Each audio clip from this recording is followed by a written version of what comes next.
ప్రముఖ నటుడు people star are నారాయణమూర్తిని Telangana ముఖ్యమంత్రి రేవంత్ రెడ్డి సత్కరించారు. జూబ్లీహిల్స్ నివాసంలో ముఖ్యమంత్రి రేవంత్ రెడ్డిని మర్యాదపూర్వకంగా కలిశారు సినీ నటుడు ఆర్ నారాయణమూర్తి. ఈ సందర్భంగా నారాయణమూర్తి సినిమాలను గుర్తు చేసుకున్న రేవంత్ ఆయనకు శాలువా కప్పి సత్కరించారు.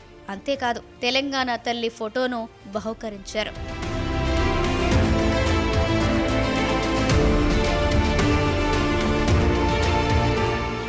ఇక వైవిధ్యమైన నటనతో ప్రేక్షకులను అప్పట్లో విపరీతంగా ఆకట్టుకున్నారు నారాయణమూర్తి.